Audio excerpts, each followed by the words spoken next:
Hey guys, welcome back. I wanted to share some night shooting I did tonight with this Streamline ProTac. I think it's the HL-X. This is a 1000 lume light, and it's got something like 27 or 28,000 candela. I've been practicing with this for about 2 weeks now, at different distances, trying to figure out, what the capabilities of this light is.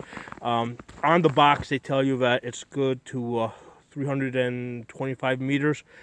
In reality, if you're shooting through the woods like I am, the max distance is 170 yards. Okay, at 170 yards, basically, I'm shooting at a white paper that you're seeing in front of you.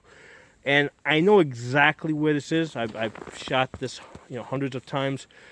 If you don't know where the target is, you're never going to find it at 170 yards. So, basically, I know exactly between what two trees to look at, and I'm able to find this target. I was able to, basically, I did a 5-shot group. I got a, I got a 3-inch cluster, and I got one that kind of went way off. Now, at the 170 yards, basically that paper is, first of all, I'm using an 8x magnification scope. Okay, that's the primary arms 1 to 8 with the ACSS reticle, and it's on the, I have it mounted on the Ruger MPR. It's a great rifle. It's got that cold hammer forged barrel, nice smooth trigger. It's a 2-stage trigger. So it's a really great rifle. Shot lots of nice groups with this rifle. So I tried taking this rifle with this light out to 200 yards. At 200 yards, I can't see the white paper. Okay, so despite the fact that I know where it is, despite the fact that I'm using a white paper that's reflective, at 200 yards you cannot see it. At 170 yards you can see it. I mean, it's not like it's crystal clear, but you can see it. Now with the reticle, okay, even though it's an illuminated reticle, what I'm doing is I'm basically not turning it on. I'm just using the black etching. Now, as difficult as that might be, if you turn on the reticle even at a low power, even at like in the 1 position, what happens is the reticle overpowers the target, which is really very faint in the background. So what I'm doing is I'm basically, this reticle has that horseshoe. I really can't see the chevron that clearly. So what I'm doing is I'm kind of, putting the horseshoe right around the corners of the paper. The corners of the paper kind of fit into that horseshoe. So that's basically how I'm aiming.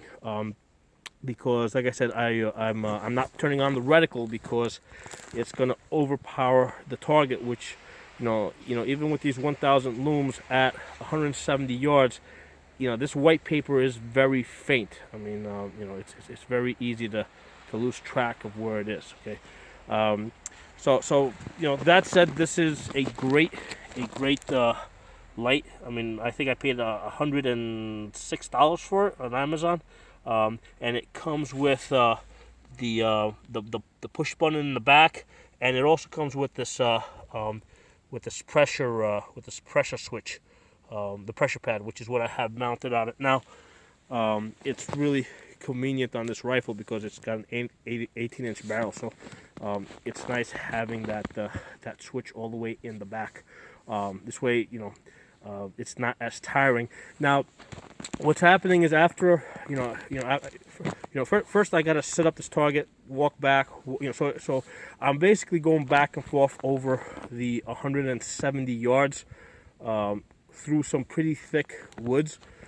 And what I got is basically I'm wearing a light hat, which allows me to see what's at my feet as I'm moving through the woods. Okay, because it's night. There's some wild animals in this area, some coyotes, some black bears. None of them are likely to attack me, but all the same, what I'm doing is I'm paying attention for sounds. And basically I'm using this as a training exercise. I've got I switched from the 8 power, back to the 1 power. and then what I do is I put the illumination up to like a 5 power, right? So what I'm doing is I'm using that ACSS reticle as a red dot. So every 30 or 40 feet, what I do is I do a scan, ahead of me to see, first of all, where I'm going, and make sure there's nothing around me that I don't want around me.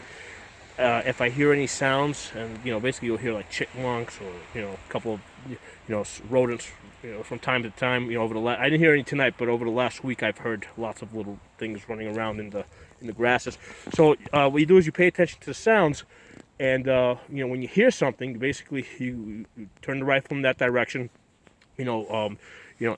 Shoulder it, put the light on, and then once you put the light on, scan there, and then do a 180-degree scan, then turn it off and keep moving. So it's a very good training exercise, from both sides, both from the shooting at a distance at night, and also in, moving through the dark, and using the light, to kind of see what's in front of you.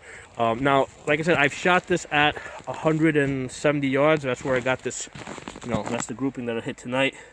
I'm able to hit like those 3-inch groups pretty consistently at night. Now I'm using these thick insulated gloves because it's cold. Okay, so I did shoot this with those thick gloves on, and it's got a I'm basically, I've been practicing shooting with the gloves on because that's reality this time of year. So I've been practicing with that. I've been practicing moving through the woods in that in that 1 power, using the light to scan. And it's a very good exercise. So if you guys got any questions, comments, let me know what you guys think. If you guys like this video, give it a thumbs up. One of the things I should probably mention, as you're moving and scanning, basically, you can really only see, if you're doing a quick scan, you're only going to be able to see out to about 50 yards. Not because of the light, but because of all the shadows that the trees, cast. So that's the reality of using this light, which is probably one of the best ones out there right now.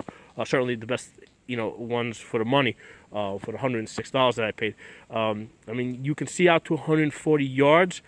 But if you're moving and moving through an area that you're not familiar with, you're basically, you're still going to be looking under 100 yards, and probably engaging in that 50 to 100 yard range. Okay, so that's one of the reasons why, a lot of times people argue about how much light do you need, and my answer is as much light as you could possibly get, because even with this 1,000 looms, as you can see, it's got its limitations. So anyway, I'll talk to you guys next time. Thanks for watching, and if you're not a member, subscribe, hit that bell button. We'll talk again soon.